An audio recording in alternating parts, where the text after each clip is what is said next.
రాష్ట్రం వస్తే వరంగల్ భద్రకాళి అమ్మవారికి బంగారు కిరీటం చేయిస్తానని మొక్కుకున్న సీఎం కేసీఆర్ ఇవాళ తన మొక్కును చెల్లించుకున్నారు. సతీ సమేతంగా ఆలయానికి చేరుకుని 11 కిలోల 700 గ్రాముల బంగారంతో తయారు చేయించిన కిరీటం, ఇతర ఆభరణాలు ఆలయ అర్చకులకు అందజేశారు.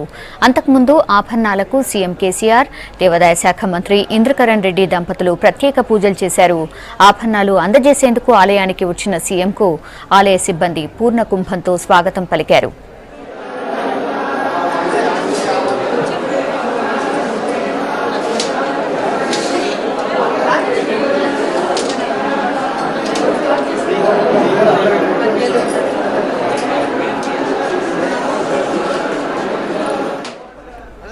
బంగారాభరణాలకు అర్చకులు పూజలు చేశారు. గర్భగుడి ద్వారానికి తెరవేసి అమ్మవారికి ఆభరణాలు అలంకరింపజేసి ప్రత్యేక పూజలు చేశారు. అలంకరణ జరుగుతున్నంతసేపు సీఎం కేసీఆర్ దంపతులు గర్భగుడి ద్వారం ముందే నిలబడి ఉన్నారు. అలంకరణ తర్వాత బంగారు కిరీటం, ఆభరణాలు అమ్మవారు ధగధగ మెరిసిపోయారు.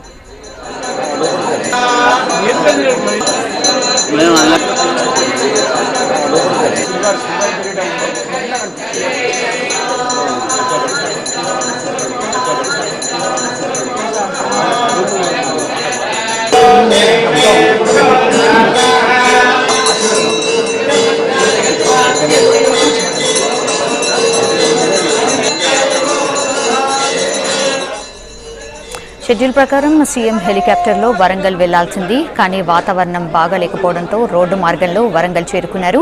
టీఆర్ఎస్ నేతలు కెప్టెన్ లక్ష్మీకాంతారావు ఇంటికి వెళ్లి అక్కడి నుంచి నేరుగా భద్రకాళి ఆలయానికి చేరుకున్నారు. సీఎంకు ముందే ఆయన సతీమణి శోభ, కుటుంబ సభ్యులు ఆలయానికి చేరుకుని పూజలు చేశారు.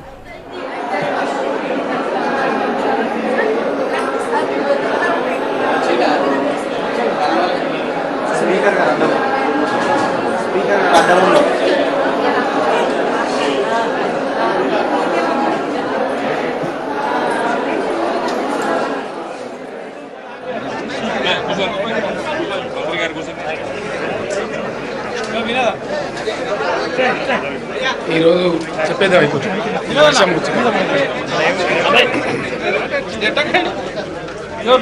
తెలంగాణ ఉద్యమం జరిగే సందర్భంలో భద్రకాళి అమ్మవారికి మొక్కుకోవడం జరిగింది. తెలంగాణ రాష్ట్రం సిద్ధించినట్టయితే తెలంగాణ రాష్ట్ర ప్రభుత్వ పక్షాన స్వర్ణ కిరీటం, కర్ణాభరణాలు, జటాజూటాలు సమర్పించుకోవడం మొక్కడం జరిగింది. అమ్మవారి దయ వల్ల మనకు రాష్ట్రం సిద్ధించడమే కాదు, ఈ సంవత్సరం చాలా అద్భుతంగా వర్షాలు రాష్ట్రం అంతా కురిసింది. ఈరోజు మూలా నక్షత్రం, అమ్మవారి పుట్టినరోజు, చాలా ప్రశస్తమైనటువంటి రోజు అని చెప్పి పండితులు నిర్ణయిస్తే దాని ప్రకారంగా నేను ఇక్కడికి వచ్చి అమ్మవారికి ఆ స్వర్ణ కిరీటాన్ని సమర్పించడం జరిగింది. నిజంగా నేను, నాతో పాటు ముఖ్యమంత్రి శ్రీహరి గారు, స్పీకర్ గారు, మేమందరం కూడా పూజలో ఉన్నాం.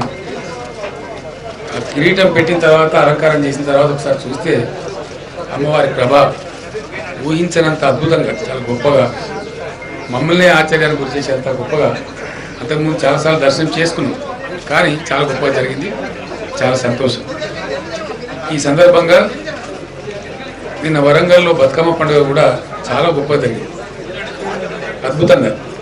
బతుకమ్మ పండుగ అంటే వరంగల్ అనే పద్ధతిలో గత చరిత్ర వచ్చింది, అట్లా చాలా బాగా జరిగింది. బతుకమ్మ పండుగ, అతి త్వరలో రాబోతున్నటువంటి దసరా పండుగ, ఈ రెండు పండుగలు పురస్కరించుకొని నూతనంగా ఏర్పడబోతున్న తెలంగాణ జిల్లా ఏర్పాటు సందర్భంగా తెలంగాణ యావత్ ప్రజానికానికి ఈరోజు నేను అమ్మవారి ఆశీస్సులు పొందిన తర్వాత ఈ ఓరుగల్ పట్టణం నుంచి శుభాకాంక్షలు తెలియజేస్తా ఉన్నాను. అమ్మవారి దయతో మనకు తెలంగాణకు అన్ని రకాలుగా లాభం జరగాలని, మనం కలలు కంటున్న బంగారు తెలంగాణ దిశగా మన ప్రయాణం నిర్విఘ్నంగా కొనసాగాలని చెప్పి ఈ సందర్భంగా నేను కోరుతా ఉన్నాను. తర్వాత మా విలేకరులు ఏదైనా అడిగితే చెప్పడానికి సిద్ధంగా ఉన్నాను. అంటే భద్రకాళి అమ్మవారికి వేములవాడ మాదిరిగానే ప్రత్యేకంగా అభివృద్ధి చేయడానికి తప్పకుండా, ఎందుకంటే ఇంతకుముందే చెప్పినారు, ఆలయానికి కొంచెం ఫెసిలిటీ నుంచి గొప్పగా చేసే అవసరం ఉందని చెప్పాను. దాన్ని నేను కడియం సిఆర్ గారు చెప్పడం జరిగింది. ఇంకొకటి ఆ గుట్ట పేరు నాది. పద్మాక్షం గుట్ట, ఇంకోటి అక్కడ మెట్టుగుట్ట అనేటువంటి ప్రాంతం కూడా చేసే అవకాశం ఉందని చెప్పారు. ఇక్కడ నేను అనేది ఒకటే ఏంటంటే, వరంగల్ పట్టణానికి ఈ పట్టణం చరిత్రలో కాదు, మన రాష్ట్ర గత ఆంధ్రప్రదేశ్ ఉన్న చరిత్రలో కూడా వరంగల్ పట్టణ అభివృద్ధి కోసం ఒక 300 కోట్లు రాష్ట్ర ప్రభుత్వ బడ్జెట్ నుంచి కేటాయించినటువంటి చరిత్ర లేదు. ఫస్ట్ టైం కేటాయించాం. అంటే ఇక్కడ విద్యులు అర్థం చేసుకోవాల్సిన మాట ఏంటంటే, ఈ 300 కోట్లు నేను 300 కోట్లే అనుకుంటలేను. కారణం ఏంది, ఇంకా ఎవ్రీ ఇయర్ ఇంకా కొంత పెంచి కానీ లేదా 300 కోట్లు కానీ ప్రభుత్వం ఇస్తుంది.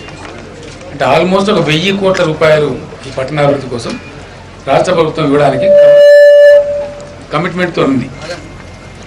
తర్వాత ఇక్కడ వచ్చే వనరులు కానీ, కేంద్రం నుంచి వచ్చేటువంటి గ్రాంట్లు కానీ, స్మార్ట్ సిటీ, హిస్టారిక్ సిటీ అంటే హెరిటేజ్ సిటీ కింద వచ్చేటువంటి నిధులు కానీ అన్నీ కలగలిపి ఒక మాస్టర్ ప్లాన్ చేయాలని చెప్పి నేను జిల్లా కలెక్టర్ గారిని కోరాను. వారు చేసినారు. కొంత మేరకు రఫ్ కట్ వచ్చింది. ఈ మధ్యనే మున్సిపల్ మినిస్టర్ కూడా నేను చెప్పడం జరిగింది. అతను కన్సల్టెంట్లను కూడా ఎంగేజ్ చేసి ఉన్నాడు.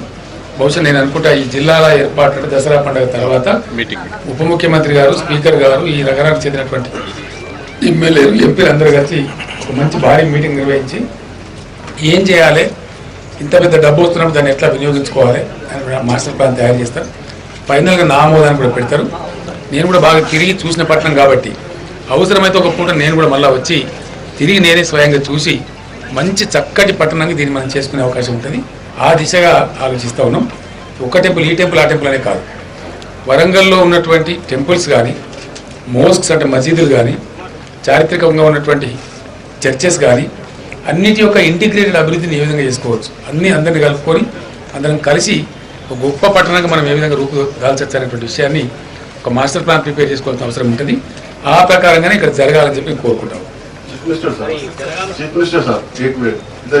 बताइए साहब, जब से आप तेलंगाना रियासत लाए हैं और तेलंगाना को जो है सुनहरी तेलंगाना के तौर पर तरक्की हो रही है, पूरे अजला को जो है मुख्तलिफ और इजाफा करते हुए और तरक्की के लिए और सहूलतों के लिए बहुत अच्छे पैमाने पर तेलंगाना हो रहा है।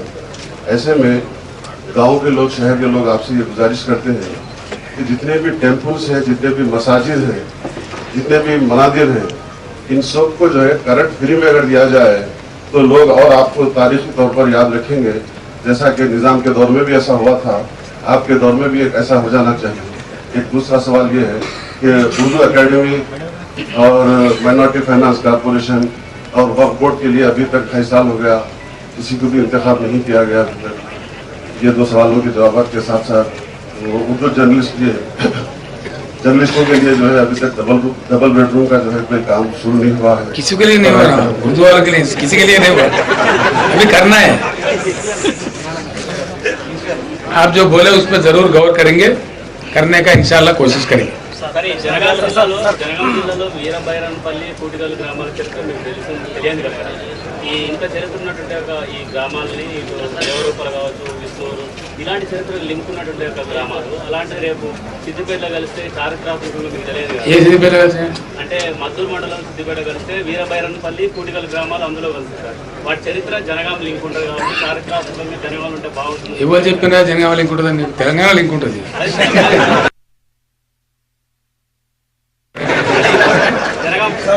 ఇదంతా పట్టుకొచ్చట్లేవా బాబు నువ్వు? Next question please.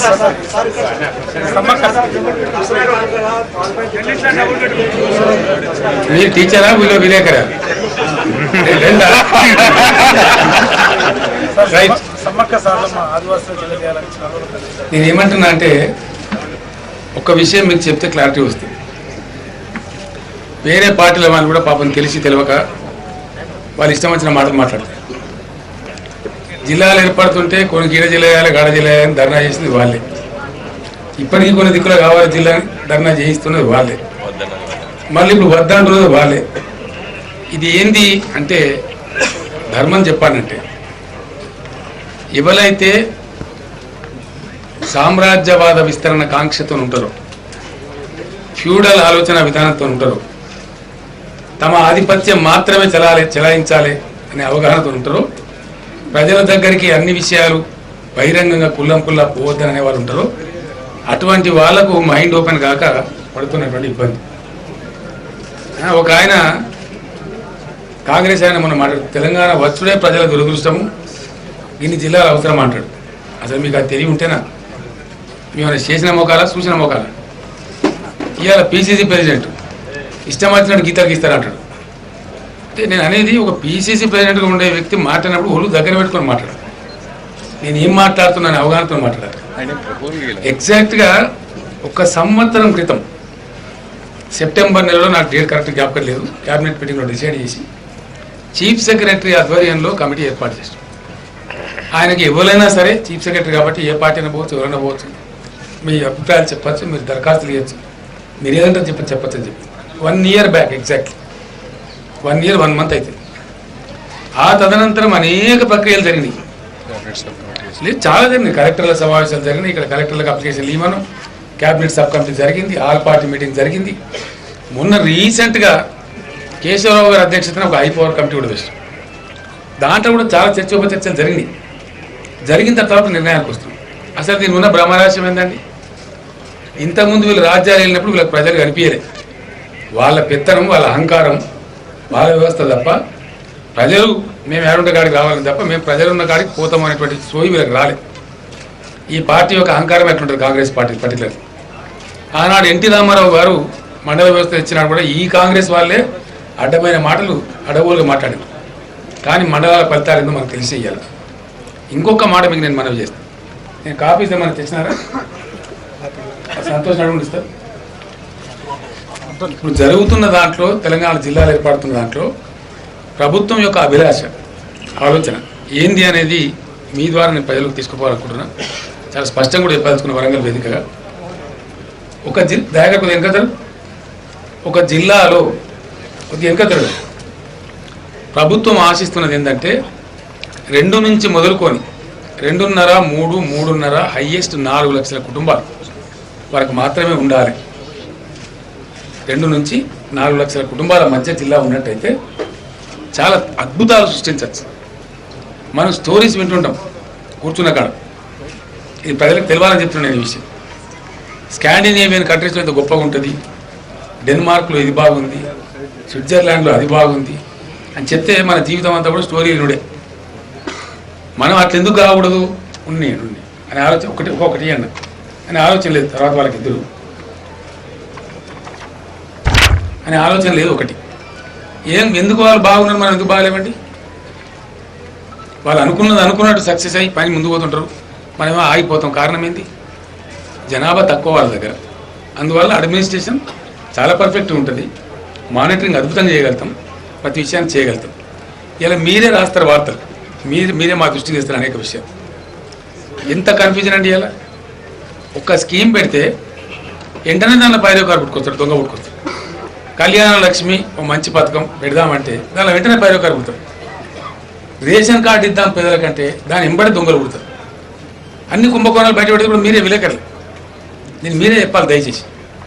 ఈరోజు ఈ కన్ఫ్యూజన్స్, ఈ అబరేషన్స్ ఇవన్నీ ఉండొద్దంటే 2 నుంచి 4 లక్షల లోపే కుటుంబాలు కనుక జిల్లాలో ఉన్నట్టయితే రేపు ఈ కొత్తగా ఏర్పడ్డ జిల్లాల తర్వాత మీరే చూడబోతారు. కలెక్టర్ యొక్క, జిల్లా మంత్రి యొక్క కంప్యూటర్ మీద ఈచ్ ఫ్యామిలీ యొక్క స్టేటస్ ఉంటుంది. ఈ ఫ్యామిలీ యొక్క చదివేంది, అప్పేంది, అంశం ఏంది, వీళ్ళ ఆరోగ్యం ఏంది, ప్రతి కుటుంబం యొక్క స్టేటస్ కలెక్టర్ కంప్యూటర్ మీద, కలెక్టర్ టిప్స్ మీద ఇన్ఫర్మేషన్ ఉంటుంది. చాలా అద్భుతమైనటువంటి పిల్ఫరేజ్ లేకుండా ఎవ్రీ లాస్ట్ రూపీ సద్వినియోగం అయ్యేటట్టు, ఎవ్రీ లాస్ట్ పర్సన్, చిట్ట చివరి వ్యక్తిని కూడా ప్రభుత్వం అడ్రస్ చేసేటట్టు మనం పథకాలు రూపకల్పన చేసుకొని పోవచ్చు. ఇది ఇష్టం లేని వాళ్ళు, రాజకీయంగా మాత్రమే ఆలోచించేవాళ్ళు, ప్రజలు కేంద్ర బిందువుగా ఏనాడు వాళ్ళ జీవితంలో ఆలోచించని వాళ్ళు, చెట్టుకోడు గుట్ట కూడా అయిపోతున్న మా పెత్తనం సంగతి ఏంటని ఒక చిల్లర తిత్తిరి బిత్తిరి ఆలోచన తప్ప వీళ్ళకు నిర్మాణాత్మకమైన దృక్పథం కానీ నిజంగా ప్రజలకు మంచి చేయాలని ఆలోచన లేదు.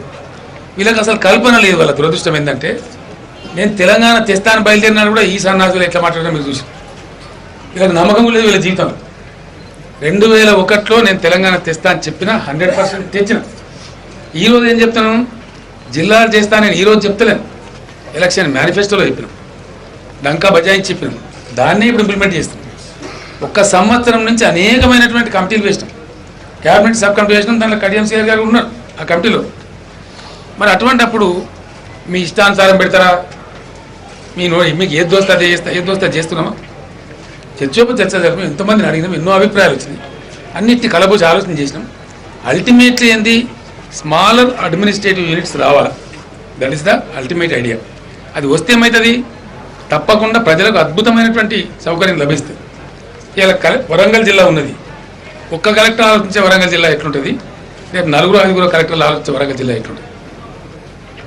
మారుమూల గ్రామం మహబూబాబాద్ నుంచి ఇక్కడ దాకా వచ్చే పని లేదు, భూపాలపల్లి నుంచి గుంటూరు నుంచి ఇక్కడికి వచ్చే పని లేదు, అక్కడికక్కడనే పరిష్కారం ఆస్కారం ఉంటే చాలా వరకు. అట్లాంటి విచ్చలు ఏర్పడతాడు కూడా పెట్టలేము, ఒక క్రైటీరియా పెట్టుకుంటాం, ఏదో క్రైటీరియా పెట్టుకొని దాని ప్రకారం పోతాం. ఈరోజు అనేక రకాల కాంపోజిషన్స్ ఉన్నాయి కంట్రీలో, మన దేశంలో ఒక రకంగా లేవు.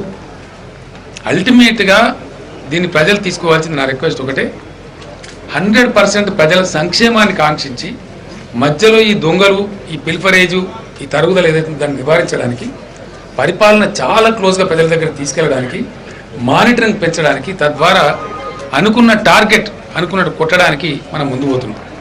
ఫర్ ఎగ్జాంపుల్ ఇప్పుడు అందరికన్నా ఎక్కువ చాలా అద్భుతంగా లాభపడబోతున్న జిల్లా మన వరంగల్ జిల్లా. ఫస్ట్ టైం మీరు చూసిండ్రు, ఎన్నడూ కూడా కాకతీయ కాలువలో ఇంత నిండుగా నీళ్ళు రాలే. ఈరోజు అద్భుతంగా మీ వరంగల్ దాటి ఖమ్మం పోతున్నాయి నీళ్ళు, నల్లగొండ పోతున్నాయి, కోదాడ దాకా, సూర్యాపేట దాకా పోతున్నాయి. అంటే ఏమన్నట్టు, కరెక్ట్గా పనిచేస్తే అద్భుతాలు జరుగుతాయి. ఇంకా ఒక విషయం చెప్తున్నాను నేను, లాస్ట్ టైం అసెంబ్లీలో కూడా చెప్పిన, మీకు కూడా చెప్తున్నాను. కాంగ్రెస్ పార్టీ ప్రభుత్వాలు పనిచేసిన పద్ధతికి ఇలా టీఆర్ఎస్ పనిచేసే పద్ధతికి ఎంత తేడా ఉంటుందంటే, వాళ్ళ గత 5 సంవత్సరాలలో ఇసుక మీద తెలంగాణ రాష్ట్రానికి వచ్చే ఆదాయం, వాళ్ళ మొత్తం 5 ఏళ్లలో వచ్చింది ఒక సంవత్సరం 27 కోట్లు హైయెస్ట్ వచ్చింది. చివరికి వస్తే మళ్ళీ ఎలక్షన్ ముందుకు వచ్చే వాటిలో 5 లక్షలకు పోయింది. నేను అసెంబ్లీలో అన్నా సెటైర్గా, ఏం మాయరోగం వచ్చిందో మీ గవర్నమెంట్లో, 27 కోట్ల నుంచి పెరగాల్సింది పోయి 5 లక్షలకు పోయింది అంటే దోసుకొని తిన్నారు. ఈరోజు గత సంవత్సరం వచ్చిన ఆదాయం ఇసుక మీద 365 కోట్లు. ఈ సంవత్సరం నాకు ఆ గనుల శాఖ మంత్రి చెప్తున్నాడు, సార్ ఈసారి ఇంకా కొన్ని ఎక్కువ స్టెప్స్ తీసుకున్నాం, 1000 కోట్ల వరకు తెలంగాణ రాష్ట్రంలో ఇసుక మీద ఆదాయం రాబోతుందని చెప్తున్నాడు. ఇది రికార్డ్, ప్రభుత్వం ఇట్లా పనిచేస్తుంది. 365 కోట్లు వచ్చింది, వాళ్ళు 5 లక్షలు ఉంటే నేను చెప్పేది వాటి స్టోరీ కాదు, ఇట్స్ ఎ రికార్డ్. శాసనసభకు చెప్తున్నాను. అంటే పని చేయాలనుకుంటే, చిత్తశుద్ధి ఉంటే, నిజాయితీ ఉంటే పని ఇట్లా జరుగుతుంది. ఇవన్నీ ఇట్లా ఉంటే ఇవన్నీ ఇచ్చిపెట్టి ఇష్టం వచ్చినట్టు ఏది పడుతుంది మాట్లాడచ్చు, మాకు చెల్లుతుంది అనుకునే పద్ధతిలో మాట్లాడడం కరెక్ట్ కాదు. ఎవరు మాట్లాడినా సరే రెస్పాన్సిబుల్గా మాట్లాడాలి. మిమ్మల్ని పిలవలేదా, మాట్లాడలేదా, మీ సలహాలు తీసుకోలేదా, నిన్న కేశవరావు కమిటీ కాడ పోయి చెప్పలేదా? మీలో మీకు వైరుధ్యాలని, 2 కాంగ్రెస్ ఎమ్మెల్యేలు, ఒక ఆయన వనపర్తిగా ఉన్నాడు, ఒక ఆయన గద్వాలుగా ఉన్నాడు. మీ దానిలో మీకనే అభిప్రాయం ఉందా? లేదు. ప్రభుత్వం ఏదో ఒకటి చేయాలి. ఇప్పుడు ఏం చేసినా మేము పరిష్కారం చేద్దాం లెక్క తీస్తే మేము చెప్పే కుటుంబాల సంఖ్యకు వచ్చింది. వనపర్తి చేసినాం, గద్వాలు చేసినాం, 2 చేసినాం. దాంతో కళ్ళు బయలు మీ ఆగమాగం అయిపోయి వీళ్ళు అన్నీ చేయబట్టరు కదా. ఇంకోటి ఏంటంటే, మేము ఏం చేస్తామన్నా వీళ్ళు వద్దంటారు, అదేం రోగమో తెలియదు. కళాభారతి కడతామంటే వద్దంటారు, సెక్రటరీ మంచి కట్టాలంటే వద్దంటారు, శాసనసభ మంచి కట్టుకుందామంటే వద్దంటారు. ఎందుకంటే మేము ఏం చేయలేదు, ముండమోపిగా ఉన్నాం, మీరు కూడా అట్నే ఉండాలి, మీరేం చేయొద్దు. ఇక కాళోజీ కళాక్షేత్రం మేము కడుతున్నాం వరంగల్. ఎందుకు కట్టలేదంటే వీళ్ళు వెళ్తేవాడిని ఆపినారు. ఎందుకో కట్టలేదు. ఇంత చారిత్రక వైభవం ఉన్న పట్టణం, ఇంత గొప్ప ప్రసిద్ధి ఉన్న పట్టణం ఎందుకు కట్టలేదు? వరంగల్ లాంటి పట్టణంలో ఒక మంచి కమ్యూనిటీ హాల్ కనీసం ఎందుకు కట్టలేకపోయిన గవర్నమెంట్? కట్టలేదు, మేము కట్టలేదు కాబట్టి మీరు కట్టద్దు, మీరేం చేయొద్దు. సెక్రటరీ కడతామంటే దాని కూడా మాట్లాడతారు. ఎట్లుందండి మన సెక్రటరీ, మనకు గౌరవం ఉంటుందా? డంచన్ లాగా ఉంది. క్యాబినెట్ మీటింగ్ పెడితే మినిస్టర్లు సెక్రటరీలు కలిసి భోంచేద్దామంటే ఒక హాల్ దిక్కులేదు ఉన్న సెక్రటరీలు. ముఖ్యమంత్రి కార్యాలయం కొద్ది పాము తిరిగి తిరిగిపోవాలి, ఇట్లా 6 వంకలు తిరుగుకుంటూ పోవాలి. విదేశీ డెలిగేట్స్ వస్తారు, మన రాష్ట్రం దేశంలో ఉండే ఇతర రాష్ట్రాల వాళ్ళు వస్తారు. ఏ ఇంప్రెషన్తో పోతారు వాళ్ళు, ఏ అభిప్రాయంతో పోతారు? ఇవన్నీ ఈ విధంగా మీ 60 ఏళ్ల పాలనలో దీన్ని నాశనం పట్టించి, ఏది పట్టించుకోక, మీకు చేతగాక ఇలా చేసేవాళ్ళు చేస్తుంటే చెయ్యొద్దు, ఇది కావద్దు, అది కావద్దు అని అడవులుగా మాటలు మాట్లాడుతున్నారు. ఉత్తమమైన సలహాలు ఇస్తే తీసుకోవడానికి ప్రభుత్వం సిద్ధంగా ఉంటుంది. ఈ గ్రూపింగ్లో చూడండి మీరు, 3 జిల్లాలు ఏవైతే ఉన్నాయో జిహెచ్ఎంసీలో వచ్చేటి, అవి మాత్రం పెద్ద జనాభా ఉంది. ఇదే మీకు ఇస్తారు కాపీస్. ఇప్పుడు దాదాపు 25 జిల్లాలు నేను చెప్పినటువంటి 2 నుంచి 4 లక్షల కుటుంబాలతోనే ఉన్నాయి. చేయబోయేటువంటి 31 జిల్లాలలో ఆల్మోస్ట్ 31 అనుకుంటున్నాం. రేపు మాపో అత్యవసర క్యాబినెట్ సమావేశం క్లియర్ చేస్తాం, సంఖ్య నిర్ధారణ చేసి. ఇప్పటికి అనుకుంటున్నాం 31. కేశవరావు కమిటీ ఇచ్చినటువంటి రిపోర్ట్ ప్రకారంగా 31 సంఖ్య చేరుతుందనే కొన్ని నిర్ధారణ ఉంది. సో ఈ విధంగా మీకు కాపీస్ ఇస్తాం. మేము ఏ విధంగా గ్రూప్ ఉందని మీరు చూడొచ్చు, జనాభా స్థాయి ఎట్లా వచ్చిందనేది. అనివార్యంగా ఉన్న కాడనే కొంత ఉంచడం తప్ప వేరే కాదు. అటువంటిది అంటే ఇంత మంచిగా జరుగుతుంటే ఇది అర్థం కాక, డైజెస్ట్ కాక, దీని ద్వారా పరిణామాలు మాకు విపరిణామాలు, పాపం వాళ్ళకు దెబ్బలు దెబ్బ, వాళ్ళ కర్మ నేనేం చేయాలి. ఒకటి జిల్లాలు అవుతుంది కాగానే ఇమీడియట్గా మళ్ళీ నియోజకవర్గాల పునర్విభజన కూడా ఉంది. ఇప్పటికే చెట్టుకోడు గుట్టకోడు అవుతున్నాం, రేపు ఏమైతే ఏం సంగతి అసలు దుగ్ధ అది వాళ్ళది. నిజంగా ప్రజల పక్షాన్ని ఉంటే మంచిగా ఉంటే ప్రజలు ఆదరిస్తారు, ప్రజల పక్షాన్ని లేకపోతే వాళ్ళు బండకేసి కొడతారు. ప్రజలలో ఉండి పనిచేయాలి. కానీ ఇంకోటి పాపం వాళ్ళని చూస్తే జాలేస్తుందండి. ఇష్యూలను ఎంచుకోవడంలో కూడా వీళ్ళకి తెలియలేదు. నిజమే, సలహాదారులను పెట్టుకోవాలి. ఒకటి గవర్నమెంట్ మీద కొట్టాడనంటే ఏం ఎత్తుకోవాలి ఏం ఎత్తుకోవద్దు అంశం అనేది ఉన్నారో తెలియదు. ఇప్పుడు కూడా రైతు విషయాలు కొట్లాడతారు, రైతు సమస్యలు నాయి. బ్రహ్మాండంగా వర్షాలు పడి జనమంతా పండుగలు చేసుకొని చెరువు కట్టల కాడ పోయి మేకపోతులు కోసుకుంటారు రైతులు. నేనది ఇష్యూలు ఎంచుకోవడంలో కూడా, పోరాట అంశాలు ఎంచుకోవడంలో కూడా తెలియలేదు. ఏ ఇష్యూ ఎప్పుడు కొట్టాడా ఏం సంగతి. ఇప్పుడు కూడా రైతు సమస్యలనే తెలంగాణ వ్యాప్తంగా మొత్తం ఒక్క నాగార్జున సాగర్లో తప్ప అన్ని ప్రాజెక్టులు చెరువుల నుండి అరుగులు దుంకి బ్రహ్మాండమైనటువంటి నిన్నటితో ముగిసిన బతుకమ్మలు తెలంగాణ కాకతీయ చెరువులలో ఆ చెరువు అలల మీద బతుకమ్మలు నాట్యమాడుతుంటే ప్రజల గుండెలు పొంగిపోయింది. అంత గొప్ప సన్నివేశాలు చూసినాం మనం చాలా సంవత్సరాల తర్వాత. అంత గొప్ప రైతాంగం అంతా మేము 2వ పంట బ్రహ్మాండంగా పండించుకుంటాం. ప్రభుత్వం చెప్తా ఉంది మీకు 9 గంటలు కరెంట్ ఇస్తాం కడుపు నిండా బ్రహ్మాండమైన పంటలు తీయమని. ఈ టైంలో రైతు సమస్యలున్నాయి. ఇప్పుడు వాళ్ళ రైతు ఎజెండా అన్నట్టు. ఏం ఎజెండా అండి? ఇంకో గానిలో బయలుదేరినని సిపిఎం మహాజన పాదయాత్ర అన్నట్టు. అసలు నీ జీవితంలో నువ్వు తెలంగాణలో తిరిగే అధికారమే లేదు. తెలంగాణ పదం ఉచ్చరించే అధికారం లేదు. చివరి నిమిషం దాకా ఆ పార్టీ తెలంగాణను కక్షపూర్వకంగా వ్యతిరేకించిన పార్టీ. నేను తెలంగాణ ప్రజలను మనవి చేస్తా ఉన్నా, వీళ్ళని ఎక్కడికక్కడ నిలదీయండి. వీళ్ళు గతంలో చేసిన ఉదారకమేందో తెలంగాణకు ఈ పాదయాత్ర చేసేదేందో ఎక్కడికక్కడ నిలదీసి మొట్టమొదటి క్షమాపణ ఇప్పుడు ముక్కు నేల రాసి కదలాలి. ఈ రోజు నువ్వు తెలంగాణ రాష్ట్రాన్ని ఒప్పుకుంటున్నావా, తెలంగాణ రాష్ట్ర ఏర్పాటును సమర్థిస్తున్నావా? ఆ నీతి చెప్పు ముందుగా. అది ఏమి లేకుండా యాత్ర, ఇంకా అది ఎన్ని నెలల యాత్ర? అది 3 నెలలు. ఆ మహత్తరమైన పార్టీ 5 నెలల యాత్ర అంట. అది 150 రోజులు. అవి ఏమి యాత్రలు? ఇవన్నీ పనికొచ్చే యాత్రలు. ఉన్న రష్యా చైనానే ఊడిపోయింది.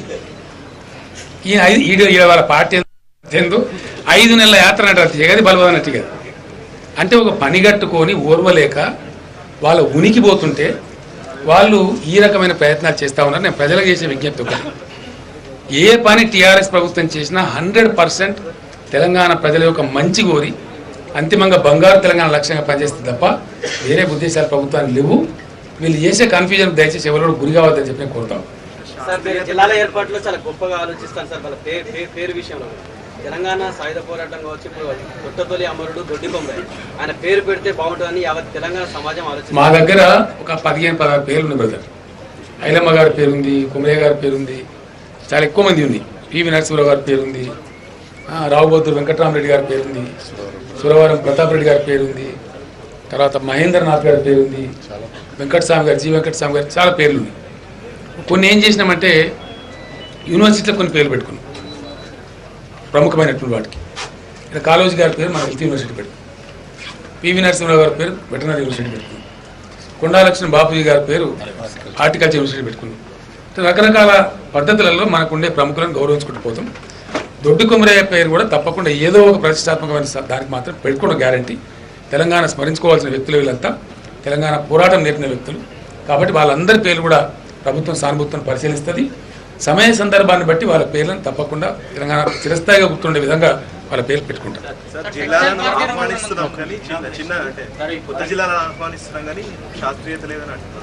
నేను ఏమంటున్నాడు, శాస్త్రీయత అంటే ఏంది అసలు ఫస్ట్ అని చెప్పాలి. ఇప్పుడు ఏడాది నుంచి మేము మొత్తం కంప్లీట్గా ఆలోచన చేస్తున్నాం, అనేక సలహాలు వచ్చాయి. వాట్ ఈజ్ శాస్త్రీయత? ఫస్ట్ సేదా అడ్డగోలు మాట్లాడద్దు. అడ్డగోలు మాట్లాడకుండా శాస్త్రీయత అంటే ఏంది అది చేసి చెప్పాలి. రైట్. భూపాలపల్లికి మంగపేట, రాజపేట, అసీరు, వెంకటపురం అనేది చాలా దూరం ఉంటుంది. మిడిల్ అయితేనే ములుగు కరెక్ట్ ఉంటుంది అనేది నేను ఏమంటున్నా అంటే ఒక నిమిషం నేను ఏమంటున్నా ఒక నిమిషం వినండి మీరు అడిగే కొంచెం నాకు అర్థమైంది. ఊరుకో జిల్లా అయితే పెట్టలేము, రాష్ట్ర బార్డర్ వైపు కూడా పెట్టలేము. నీ ఐడియా అటుపోతుంది, మరి నా ఐడియా కాళేశ్వరం దాకా పోతుంది. కాళేశ్వరం నుంచి మగపడి చూసినప్పుడు ఏ సెంటర్ అయితే భూపాలపల్లి కదా. Let us be very frank. నేను ఏమంటే దాంట్లో సమర్థించుకునే ప్రయత్నం చేస్తాం మనం. మన దగ్గర కావాలని కోరుకోవడంలో తప్పలేదు తమ్ముడు. I don't find anything wrong. ఒక్కటి మాత్రం నేను చెప్తాను, 100% మీకు హామీ ఇస్తున్నాను నేను. 101% బిలీవ్ మీ, జిల్లా కేంద్రాలు అయిన కాడ వాటికి సంబంధించిన అది అయితే రమేష్ ఎట్లాగైతే పాలఫెర్నేత వస్తుంది కాబట్టి అయితే కాని పట్టణాలకు కూడా కాని ప్రాంతాలకు కూడా ప్రత్యేకమైనటువంటి శ్రద్ధ నేను చూపెడతాను. అక్కడ స్పెషల్గా ఆ జిల్లాలో వస్తాయి. ఫర్ ఎగ్జాంపుల్ చెప్తాను, భూపాలపల్లి జిల్లాలో మెడికల్ కాలేజ్ రావచ్చు. You take it to Mulugu. ఎందుకు తీసుకుపోతండి? సమతుల్యమైన అభివృద్ధి, కేంద్రీకృతమైన అభివృద్ధి కాకుండా ఆ జిల్లాలో నలుమూలల సమతుల్యమైన అభివృద్ధి వచ్చే విషయంగా చర్యలు తీసుకుందాం. భూపాలపల్లి జిల్లాకు వచ్చే అభివృద్ధి భూపాలపల్లిలో మాత్రమే సింక్రనైజ్ కాదు, జనగామలో వచ్చే జనగామలో మాత్రమే సింక్రనైజ్ కాదు. తప్పకుండా అన్ని దిక్కులో కూడా డెవలప్మెంట్ రావాలి. ఇంకోటి కూడా చెప్తా ఉన్నాను నేను, జనగామ పట్టణం ఫర్ ఎగ్జాంపుల్ జిల్లా అవుతుంది, సంతోషం. 3 కాంప్లెక్స్లు చాలా పెద్ద ఇస్తుంది. కూర్చొని ఇంప్రెషన్ మంచి కూర్చో, మీరే 3 దిక్కులు కట్టుకోమని చెప్తాను నేను. ఒక దిక్కు డిస్ట్రిక్ట్ కలెక్టరేట్ ఇంటిగ్రేటెడ్ ఆఫీస్ వస్తుంది, దాని చుట్టూతోనే జిల్లా అధికారుల యొక్క అధికార నివాసాలు కట్టాలి, అది ఒక పక్క కట్టుకోవాలి టౌన్లో. ఇంకో పక్కకు డిపిఓ అంటే డిస్ట్రిక్ట్ పోలీస్ ఆఫీస్ పెట్టుకోవాలి, ఎస్పీ గారు బ్యాంక్లో ఏఆర్ క్వార్టర్సు, ఆ పరేడ్ గ్రౌండు, ఆ వ్యవస్థ దానికి సంబంధించి టౌన్కి ఇంకో పక్క పెట్టుకోవాలి. అట్లనే జిల్లా పరిషత్తు కోర్టు భవనాలు వస్తాయి, సెషన్ కోర్టు వగేరా. ఇంకో టౌన్కి ఇంకో పక్కకు అవి లొకేట్ చేసుకోవాలి. అప్పుడు ఏమవుతుంది, పట్టణం కూడా ఏ పట్టణంలో అయితే జిల్లా కేంద్రం ఆ పట్టణం చుట్టూ జరిగేటువంటి ఆస్కారం ఉంటుంది. అట్లనే ఎట్లయితే జిల్లా పట్టణానికి చెప్తున్నామో రేపు జిల్లాలో వచ్చే అభివృద్ధి కూడా డెఫినెట్గా అన్ని రకాలుగా సమతుల్యంగా చేసుకునేటువంటి ప్రయత్నం స్థానిక నాయకత్వాలు చేయాలి. జిల్లా కేంద్రం లేని జిల్లా కేంద్రంలో పట్టణం లేని ఏకైక జిల్లా అట్లా దానికోసం ప్రత్యేకమైన పట్టణం ఎట్లా నాకు అర్థం కాదు. వరంగల్ అర్బన్ జిల్లాలోనే వరంగల్ రూరల్ జిల్లా క్యాపిటల్ సిటీ ఉంటుంది. అంటే ఆ 30 మేము ఏమంటున్నాం అంటే దీనిలో కాదండి, దీనిలో ఒకటి వచ్చింది మీ దగ్గర. మీ వరంగల్ ప్రెస్ క్లబ్ కూడా నేను రిక్వెస్ట్ చేస్తా ఉన్నా, మీరు కూడా చెప్పాల్సిందే, కొద్దిగా కంట్రిబ్యూట్ చేయాలి. వరంగల్ ఇప్పుడు హైదరాబాద్ సిటీ ఉందండి. హైదరాబాద్ ఒకప్పుడు హైదరాబాద్ జిల్లా, తర్వాత రంగారెడ్డి జిల్లా వచ్చింది. హైదరాబాద్ సిటీ ఏమో సిటీ ఉండిపోయింది, రూరల్ అంతా రంగారెడ్డి జిల్లాకి పెట్టి. ఇప్పుడు అది జిహెచ్ఎంసీ అయిన తర్వాత కూడా పోయి హెచ్ఎండి అయింది, దాని పరిధి బాగా విస్తరించింది. ఆ సందర్భంలో ఏమైంది, ఇప్పుడు 4 జిల్లాలు అవుతుంది. వికారాబాద్ జిల్లా అవుతున్నది, రంగారెడ్డి జిల్లా అవుతున్నది, శంషాబాద్ ఉండేటువంటి రంగారెడ్డి జిల్లా అవుతున్నది, అటు మేడ్చల్ జిల్లా అవుతున్నది, అట్లనే ఓల్డ్ హైదరాబాద్ ఎంసీహెచ్ హైదరాబాద్ జిల్లా అవుతుంది. హైదరాబాద్ మొత్తం చరిత్ర అట్లే ఉంటుంది, సంస్కృతి అట్లే ఉంటుంది, జిహెచ్ఎంసీ అట్లే ఉంటుంది, హెచ్ఎండి అట్లే ఉంటుంది, దానికి ఉన్న వైబ్రెన్స్ ఏం కూడా పోదు. అట్లే వరంగల్లో కూడా నేను ఆలోచించింది ఏంటంటే, తప్పకుండా వరంగల్ జిల్లాకు ఒక జిల్లా అంతా బయట నుంచి వచ్చి చేరింది. దాదాపు 11-12 మండలాలు చేరింది. ఒక 2 మండలాలు మాత్రమే పోయినాయి ఈ జిల్లా నుంచి. చెరియాల, మద్దూరు అనే మండలాలు పోయినాయి. కానీ చాలా 3 మండలాలు 4 మండలాలు మంతెన్ నుంచి చేరింది. కరీంనగర్ నుంచి దాదాపు 3-4 చేరినట్టు. కరీంనగర్ 4 కదా, ఎలకతుర్తి, భీమదేవరపల్లి, కమలాపూర్, ఇల్లెంకుంట, ఇవి 4 ప్లస్ ఇవి 4. ఖమ్మం నుంచి 2 వచ్చింది. 4 వాజేడు వెంకటాపురం వస్తాయి. ఆయన అయింది అంటే మీకు మొత్తానికి 12 జిల్లాలు మీకు వస్తే, నల్గొండ నుంచి గుండాగూడ వచ్చింది. ఎగ్జాక్ట్లీ 13 మండలాలు మీకు బయట నుంచి వచ్చినాయి.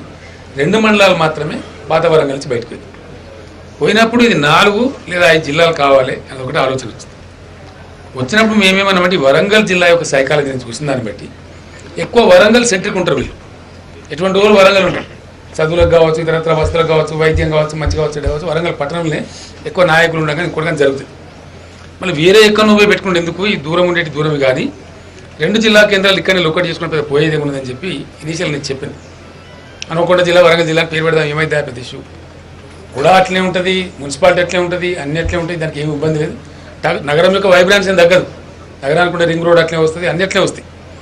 హైదరాబాద్ మోడల్ ఉంటుంది, పోయేది ఉందనుకోండి. కొందరు ఏం చెప్పినట్టు దీనికి ఏదో చరిత్ర పోతుంది, ఇది పోతుంది, అది పోతుంది అని కొందరు మాట్లాడిన సెంటిమెంట్ వచ్చిన నేను తెలుసుకున్నాయని చెప్పింది. తెలుసుకుంటే అది ఏది చక్కగా తెలియలే ఏందనేది. ఫైనల్గా నేను మొన్న చెప్పింది ఏంటంటే ఏందా కథ అంటే ఈస్ట్ వరంగల్ వెస్ట్ వరంగల్ అదేం దాని పేరు కాజీపేట ఇవి కలిసే ఉండాలి సార్ ఈ పట్టణం ఇది ఉంచుకొని ఎవరు వద్ద అంటున్నారు. మీరు ఒకటే తాడు కట్టేసుకొని వద్ద అంటున్నారు. అప్పుడు వరంగల్ రూరల్ జిల్లా అవుతుంది. హనుమకొండ జిల్లా వరంగల్ జిల్లా అని బదులు ఇది ఇట్నే ఉంటుంది, మిగతాది వరంగల్ రూరల్ జిల్లా అవుతుంది. దాని హెడ్ క్వార్టర్ వరంగల్ పెట్టుకుంటే అయిపోతుంది ఇష్యూ ఏందని చెప్పి. ఇది బాగానే ఉందా మంచిగా లేదా? ఇది బాగానే ఉందా? మీరు వరంగల్ ప్రెస్ క్లబ్ చెప్పాలి. 30 ఎకరాల ప్లేస్ మాత్రమే వరంగల్ రూరల్ జిల్లా కేంద్రం అవుతుంది, మిగతా అంతా అర్బన్ జిల్లా ప్రాంతమే అవుతుంది. ఇప్పుడు క్యాపిటల్ సిటీ మనం 30 ఎకరాలు నేను అట్లలేదండి.